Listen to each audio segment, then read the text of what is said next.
Assalamualaikum warahmatullahi wabarakatuh. Saya Muhammad Fedra Damsyah ingin mereview materi. Masuk ke materi bahasan. Yang pertama ada modul input atau output, dan yang kedua ada representasi data komputer, dan yang ketiga dukungan sistem operasi. Review materi bahasan. Yang pertama, modul input atau output. Modul input atau output merupakan peralatan antarmuka atau interface bagi sistem bus untuk mengontrol satu atau lebih perangkat input atau output.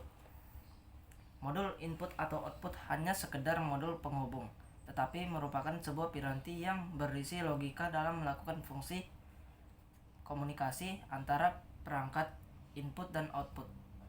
Modul input dan output memiliki beberapa alasan penggunaan seperti metode operasi yang bervariasi, kecepatan transfer data, dan format data yang digunakan untuk mengirim data atau informasi keluar sistem komputer.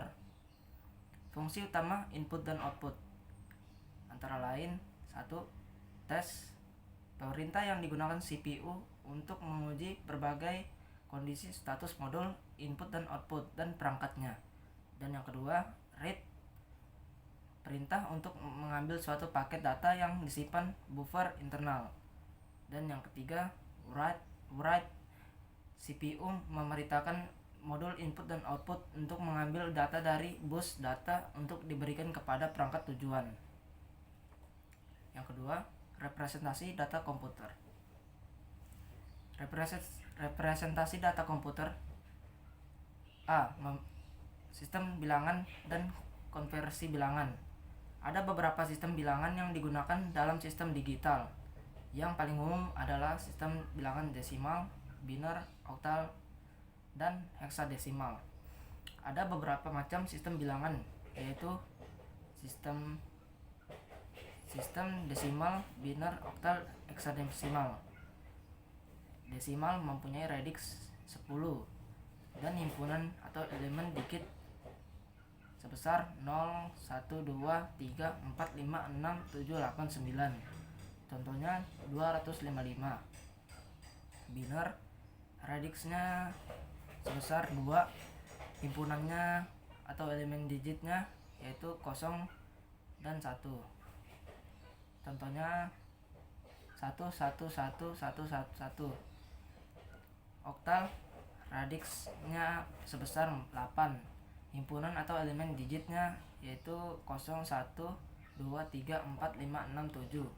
Contohnya 377. Heksadesimal, radixnya sebesar 16, himpunan atau elemen digitnya yaitu 0, 1, 2, 3, 4, 5, 6, 7, 8, 9. A, B, C, D, E, F. Contohnya FF. B. Organisasi data. Komputer secara umum bekerja dengan beberapa jumlah bit khusus. Masuk ke yang ketiga, yaitu dukungan sistem operasi. Dukungan sistem operasi terbagi dalam 3 hal. Yang pertama, A. Pengertian sistem operasi. Program yang mengatur sumber daya komputer, menyediakan layanan bagi pemrograman dan menjadwalkan eksekusi program lainnya. Selain itu, juga sebagai program yang mengontrol eksekusi program-program aplikasi dan berfungsi sebagai antarmuka pengguna komputer. B. Fungsi sistem operasi. Yang pertama, fungsi kenyamanan, membuat sistem komputer lebih mudah digunakan. Dan yang kedua, fungsi efisiensi, memungkinkan sumber daya sistem komputer dapat digunakan dengan efisien.